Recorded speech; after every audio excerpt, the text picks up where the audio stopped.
Bonjour à l'Université d'Orléans. J'ai été élève en 1967. J'étais instituteur de classe primaire pendant 10 ans. Et ensuite, je suis rentré à la faculté d'Orléans qui naissait et pour étudier l'anglais afin de devenir professeur d'anglais. Donc, je me suis trouvé à 30 ans avec des élèves qui venaient d'avoir le bac, qui avaient donc 10-12 ans de moins que moi. Mais comme j'avais passé 2 ans au Canada anglophone, je parlais anglais avec un accent acceptable et donc ça impressionnait mes condisciples parce que eux parlaient l'anglais du lycée et moi j'avais un anglais beaucoup plus courant. Et je me souviens quand le professeur nous faisait lire un texte que nous allions traduire, il disait « Monsieur Dupont, lisez, Monsieur Bourgon, continuez ». Et quand je prenais la parole pour lire quelques lignes, automatiquement, tous les regards se tournaient vers moi parce que c'était du vrai anglais. Voilà. Donc j'ai obtenu la première année la licence avec de très très bonnes notes.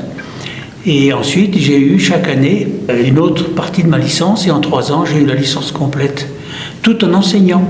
Alors c'était une période de ma vie très difficile parce que je devais faire mes cours en tant qu'instituteur et puis je devais aussi, de Montargis, venir quand c'était possible, surtout le jour où il n'y avait pas classe, parce qu'en France, nous n'avons pas classe le jeudi, c'est pour une autre raison. Et donc je suivais les cours 1 jour par semaine. Et autrement, il n'y avait pas de photocopie. C'était donc des amis qui prenaient des notes et qui travaillaient avec le papier carbone et les trombones. Ils mettaient une copie tout en prenant des notes sur un sujet quelconque. Avec le papier carbone, ils avaient la gentillesse de me donner la copie. J'assistais à 1 ou 25% des cours. Et donc, il me manquait des choses. Donc, je travaillais tout seul avec l'aide de quelques amis qui me confiaient leurs notes. Et puis, j'ai eu la surprise d'être reçu à la première année de la licence et j'avais même le rang de premier. C'est une surprise énorme parce que j'étais lancé là-dedans sans savoir où j'allais. Et ensuite, c'est là que j'ai pensé qu'effectivement, ça ne serait pas stupide de persévérer. Et j'ai réussi assez brillamment aussi les autres années de la licence.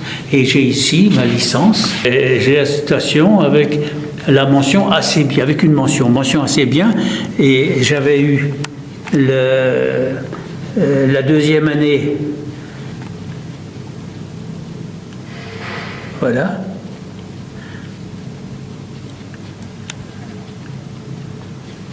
Et ensuite, j'ai eu la licence, mais après, la source, on ne pouvait pas aller plus loin. Donc, j'étais obligé d'aller à la Sorbonne, à Paris, où j'ai fait une maîtrise à Paris. J'ai fait une maîtrise et avec un couple célèbre, Monsieur et Madame Charlot. Monsieur et Madame Charlot sont des professeurs très connus qui ont publié beaucoup de livres. Et puis ensuite, j'ai passé le diplôme, le concours de professeur d'anglais et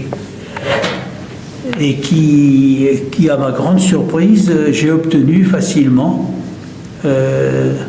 dans un très bon rang avec, à l'époque où il y avait 800 candidats dans le concours du CAPES. Et j'ai donc été reçu très très bien. Malheureusement, après, j'ai eu d'autres problèmes qui ont fait que je n'ai pas pu tenter l'agrégation. C'est un de mes grands regrets dans la vie, mais j'ai quand même passé une bonne vie. Je suis retraité depuis plus de 30 ans. Et le bon Dieu m'a prêté une bonne vie en bonne santé, malgré des gros ennuis. J'ai élevé 4 enfants. Et puis, j'ai également commencé ma vie d'adulte à 20 ans avec 2 ans de sanatorium. À l'époque où la tuberculose pulmonaire était quelque chose un peu comme AIDS, comme le sida. Et je pouvais être contagieux.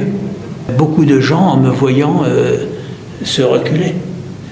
Et j'ai connu ce que connaissent les séropositifs actuels. Et malgré tout, j'ai eu la chance d'avoir cette promotion professionnelle avec le titre de professeur. Et puis ensuite, j'ai eu une bonne vie. Et maintenant, à 90 ans, je sais que ça va se terminer un jour, mais je sais une chose, je sais que je ne mourrai pas de la tuberculose. Elle m'a raté. Voilà. Et dans l'école où j'enseignais, quand il y avait des examens à la source, il fallait que je sois là, que j'écrive les épreuves de compétition, une thème, version, littérature et tout.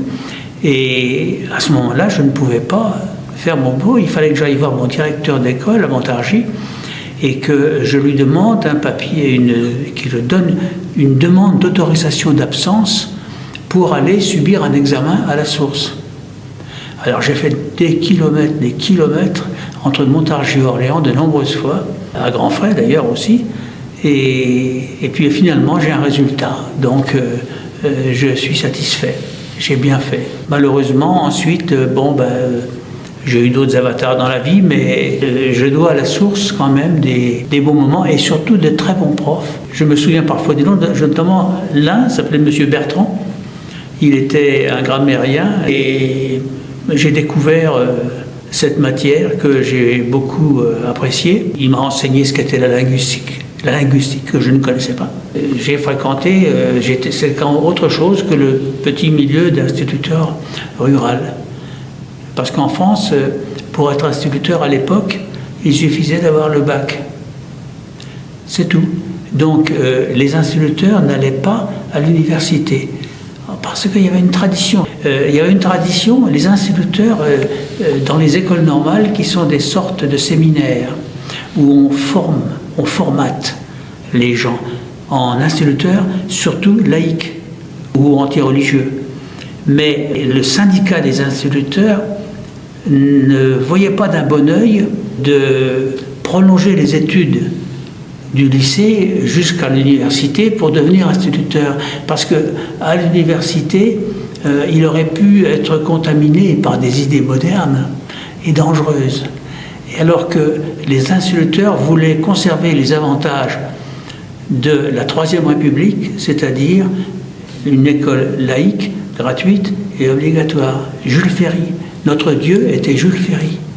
Et donc, les instituteurs de Jules Ferry, que l'on appelle les hussards noirs de la République, les spécialistes comprendront l'expression, eh bien, ils craignaient que, allant nous frotter avec l'université, nous aurions été des militants moins ardents pour protéger l'héritage de la Troisième République. Et donc, je peux dire que l'école normale a fait de moi un instituteur formaté, la mentalité que je viens d'expliquer, mais par contre, l'université m'a ouvert les yeux. J'ai rencontré des gens très instruits, très proches, très ouverts, et qui n'étaient pas du tout qui étaient nettement au-dessus de beaucoup de professeurs de lycée. Et ça m'a beaucoup ouvert l'esprit et j'en suis très reconnaissant. Voilà. Alors, malheureusement, par là, après, je suis devenu professeur de lycée et malheureusement, j'ai atterri dans un lycée technique. Et un peu comme Benjamin Franklin ici à Orléans, là-bas, il s'appelle le lycée d'Urzy. Dans ce lycée technique, les gens étaient plutôt des matheux. J'enseignais une matière secondaire qui comptait après les matières techniques. Par exemple, dans l'emploi du temps, les heures d'anglais, ça arrivait, les maths, c'était le matin, uniquement, d'autorité. Le dessin industriel, c'est 4 heures. L'atelier, c'est des paquets de 3 ou 4 heures aussi. Et l'anglais, c'était 1 heure de 5 à 6, par exemple, là où les élèves sont fatigués et moins intéressés. J'ai été un peu déçu de l'enseignement secondaire, et par contre, dans l'enseignement primaire, je voyais les parents d'élèves à la sortie, je connaissais les enfants du matin au soir. J'ai éprouvé un plaisir beaucoup plus grand que dans l'enseignement secondaire.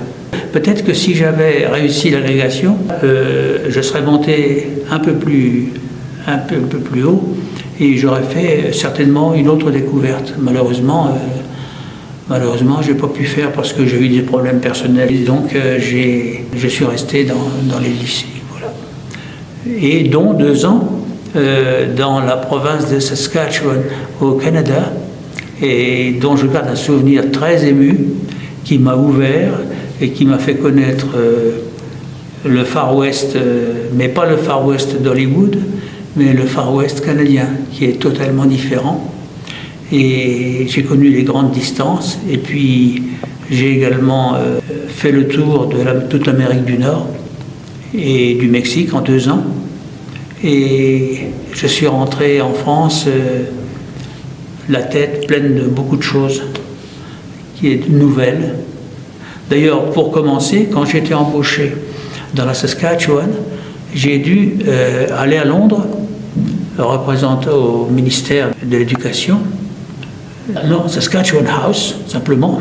Et ensuite, j'ai fini un contrat pour 2 ans.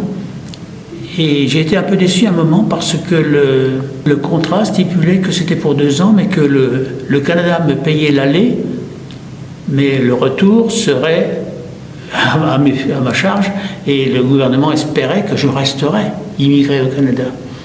Donc, comme c'était à l'époque, les jets n'existaient pas, le gouvernement a économisé et m'a donné une traversée par bateau, parce que c'était moins cher que par avion. Et en fait, j'ai eu la grande chance de traverser l'Atlantique en bateau. Et surtout, c'était un bateau d'immigrants.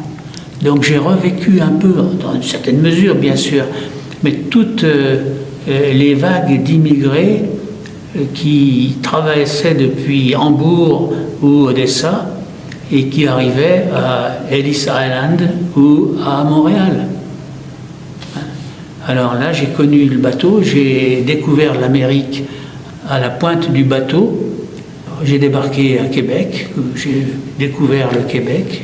Je suis allé, il y a une escale d'1 heure pour faire le tour du château Frontenac. Et puis ensuite, on est remonté au bateau, on est remonté à Montréal, jusqu'à Montréal, pour arriver en pleine grève de chemin de fer. Alors, le gouvernement de la Saskatchewan nous a mis dans des Greyhound buses, qui au Canada ne s'appelle pas Greyhound, il s'appelle Voyageur. Mais c'est la même chose. Et il restait 2000 km à faire, c'est-à-dire presque rien. Et j'ai donc couvert ces 2000 km en bus. Et j'ai découvert un endroit formidable où je suis retourné 2 fois, et qui pour moi est une sorte de paradis, c'est the north side of Lake Superior, la rive nord du lac Supérieur, qui est un endroit formidable. Et je suis retourné au Canada, et je suis retourné il n'y a pas longtemps à San Francisco, où j'ai des amis d'Orléans d'ailleurs là-bas, qui sont hôteliers, restaurateurs à San Francisco. Des élèves. Oui. Ah oui, alors parlons de la source. Le campus, le mot campus n'existait pas en France à l'époque. Il était utilisé par les Anglais en Angleterre, où je suivais un petit cours à Exeter, un cours d'été, très bref. Et seuls les anglicistes connaissaient le mot campus. Et ça n'est qu'après qu'on a attribué le mot de campus à la Sorbonne, par exemple, et à tous les autres. Donc j'ai assisté à la naissance de ce campus ici, à l'époque où il n'y avait rien du tout. Il y avait à l'entrée, un peu plus loin, par où nous sommes arrivés tout à l'heure, il y avait le long du parc floral, il y avait un terrain plat, un terrain vague, avec quelques arbres, où la ville d'Orléans avait bâti 3 préfabriqués, c'est-à-dire un préfabriqué pour l'administration, et 2 préfabriqués, c'est-à-dire 4 salles de classe. La première année, il y avait une classe. La deuxième année, il y avait une autre promotion. Et après, j'ai connu 3 promotions. Chaque année, on bâtissait 1 ou 2 préfabriqués de plus. Alors, pour le repas de midi, il fallait aller dans le centre du campus, où il y avait l'université réservée, qui existait avant. sur le plan scientifique. Il y avait un campus qui existait déjà. Et son restaurant nous était ouvert, et sa bibliothèque d'ailleurs. J'ai vu l'université grandir. Alors, je venais de Montargis avec ma voiture, que je garais juste devant l'entrée, parce qu'il y avait 10 voitures. Et la plupart des étudiants n'avaient pas de voiture. Les secrétaires me connaissaient bien, parce que, par exemple, quand il y avait un examen pour un examen partiel dans le cadre de la licence ou du DEUG, il fallait que je sois présent. Alors j'allais voir la secrétaire en disant pouvez-vous m'envoyer une convocation? Alors elle faisait un petit papier en disant Monsieur Bourgon, étudiant, est obligé de faire tel examen, tel jour à telle heure. Et menant de ce papier, je le montrais à mon directeur d'école qui m'autorisait une absence pour aller passer. Je prenais ma voiture pendant 1h15 de route. Un examen écrit, une version ou un thème par exemple, d'1 heure, puis après je rentrais à Montargis. C'était assez compliqué, mais comme j'avais la réussite à la fin de l'année, bon, j'ai persisté. Mon épouse ne l'a pas très apprécié, bien sûr, quoiqu'elle en a fait autant après. Elle a eu, pourquoi pas moi, elle l'a fait aussi. Elle aussi est élève là. Alors on avait accès au restaurant de la faculté des sciences, je crois, ou des maths. Et puis, il y avait M. Sueur, qui était déjà professeur à l'époque.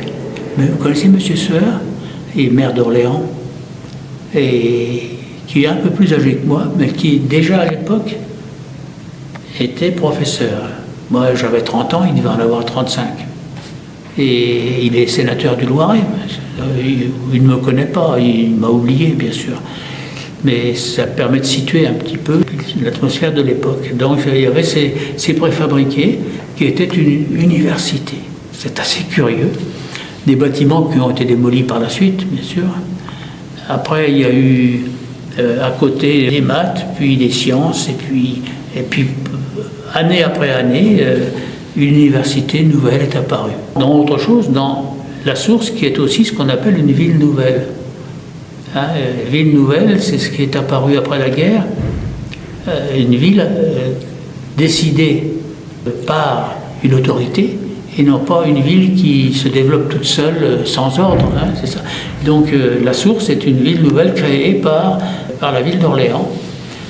Et à l'époque, elle a pris le territoire et le maire d'Orléans de l'époque, il faut que j'ajoute aussi, s'appelait Monsieur Secrétin, Roger Secrétin. Il était rédacteur en chef de la République du Centre. Et il rêvait de cette faculté. Je pense qu'il faut le remercier, parce que je lui dois aussi, parce qu'il voulait cette université, parce que Orléans, comme chacun sait, était le siège d'une université médiévale depuis pas loin de 1000 ans, qui s'était arrêtée. C'était tout à fait dommageable. Et là, Roger Secrétin voulait faire revivre cette université. Alors c'est lui qui, sur l'argent de la ville d'Orléans, a donc acheté des préfabriqués. Et on m'a dit même que c'est lui, les toutes premières années, qui a payé les premiers profs, parce que le ministère de l'Éducation nationale n'était pas d'accord pour créer une université à Orléans. Et comme le maire le voulait, il a emporté la décision en payant les profs sur le budget de la ville. Et c'est très courageux, je lui en suis tout particulièrement connaissant, parce que j'étais parmi les premiers à en profiter. Alors, qu'est-ce qu'on a... Je regarde si mes ongles sont propres. Non, c'est bon. Qu'est-ce qu'on a ici? Qu'est-ce qu'on a ici? On a ici, quand je suis allé au Canada, à l'époque, mon meilleur diplôme était le bac français, pas encore la licence. Ça, c'était bien avant la Source et l'université de la Source. Je suis allé là-bas et on m'a donné une équivalence avec mon bac. Avec simplement mon bac, j'ai pu enseigner en high school. En high school, et même, je pourrais le donner, j'enseignais l'anglais. Parce que le niveau d'anglais dans la Saskatchewan était modeste. Il y avait beaucoup d'immigrés récents dans la Saskatchewan qui étaient là depuis pas très longtemps. Et les profs que la Saskatchewan embauchait en Europe, C'était des Irlandais, des Indiens, des Néo-Zélandais qui cherchaient du travail. Et ils n'étaient pas toujours très qualifiés. Et moi, avec ma bonne grammaire, grâce à M.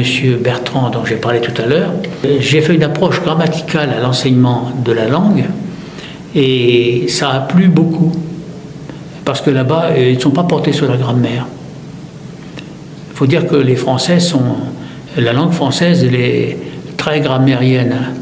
Et ça rigole pas avec ça, il faut maîtriser. Moi, ça, je maîtrise assez bien. Donc, je les ai un peu impressionnés. Et donc, ils m'ont confié le Grade 12. Le Grade 12 en Composition, English Language. Et j'ai passé 2 ans comme ça. Puis à la suite, ma femme et moi avons décidé de rentrer, après avoir fait le tour de l'Amérique du Nord, ce que les Anglais appellent motorhome, et ce que les Américains appellent van camper, par exemple. Et tout ça avec 3 enfants. L'aller en bateau, c'était avec 2 filles de 4 ans et 6 mois. Et le retour, c'était avec un de plus, avec un bébé amérindien. Le 3e.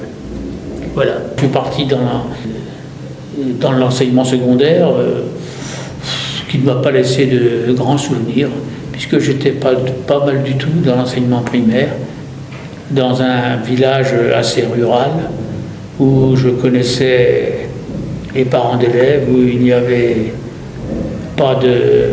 Il y avait ce dont on rêve en ce moment, c'est-à-dire des bonnes manières, des bonnes habitudes, une spontanéité et des élèves qui s'exprimaient, mais qui connaissaient les limites.